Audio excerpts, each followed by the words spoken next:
Hey guys, welcome and welcome back to my YouTube channel. I hope you all well. तो guys, मेरा जो exam था LICO का 3 अक्टूबर को थर्ड शिफ्ट में था। तो गाइज, आपका कब था आप लोग मुझे कमेंट करके बता सकते हो। तो गाइज, बाकी बात कर लेते हैं गाइज हम लोग का जो एग्जाम का सीक्वेंस कैसा था। तो गाइज, सबसे पहले हमारा ओपन होता है रीजनिंग, उसके बाद क्वांट देन इंग्लिश। तो गाइज, हम लोग बात कर लेते हैं कि हमारे जो रीजनिंग में क्या क्या आ रखे थे। तो गाइज, सबसे पहले हम लोग बात कर रहे थे कि उसमें हमारे जो पजल क्या क्या थे। जैसे कि यहाँ पे 5 पजल लगभग आ रखे थे। तो आप लोग यहाँ पे देख सकते हो जो कि पहला पजल था मंथ और डेट बेस्ड पजल था।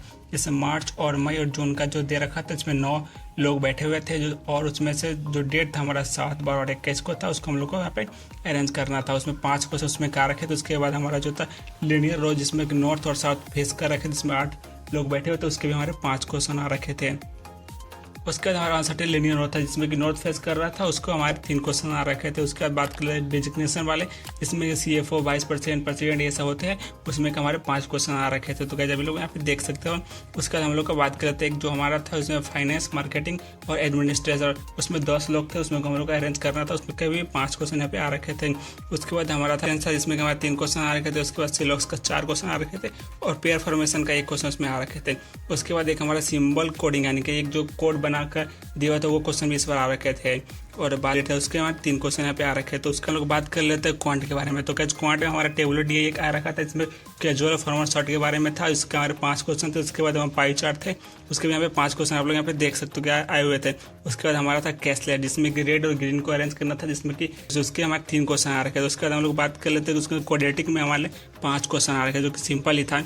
उसके बाद अप्रोक्सीमेशन का हमारे 6 क्वेश्चन थे और अर्थमेटिक का हमारे 10 से 11 क्वेश्चन उसमें आ रखे थे। उसके बाद हम लोग बात कर लेते हैं इंग्लिश के बारे में। तो हमारा इंग्लिश कैसा था।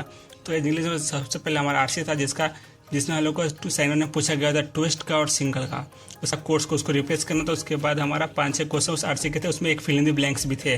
उसका था इरेर स्पॉट में भी इनकरेक्ट और करेक्ट दोनों था। उसके हमारे 5 क्वेश्चन थे। उसका एक यूजेस था, जिसमें कि एक क्वेश्चन था इमिनेंट, उसको हम लोग को यूज करके बताना था कि कौन इसमें सही हो रहा है। उसके बाद सेंटेंस रिअरेंजमेंट का 3 क्वेश्चन आ रखे थे।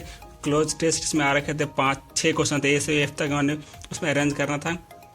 सब के 3 क्वेश्चन आ रखे थे। और बात कर लेते हैं फेजर रिप्लेसमेंट के, उसमें भी 5 क्वेश्चन थे, उसको हम रिप्लेस करना था। तो बात करते हैं लेवल कैसे, ओवरऑल लेवल हम लोग इसको मॉडरेट कह सकते हैं, क्योंकि हमारा जो रीजनिंग था वो मॉडरेट साइड में था और क्वांटिटी मॉडरेट साइड में ही था। और बात कर लेते हैं इंग्लिश की, तो इंग्लिश था वो हमारे इजी टू मॉडरेट। बाकी अटैम्प्ट की बात करें तो गैज इसमें नेगेटिव तो है नहीं, तो आप लोग समझ ही सकते हो कि इसमें कितने अटैम्प्ट हो रखे होंगे।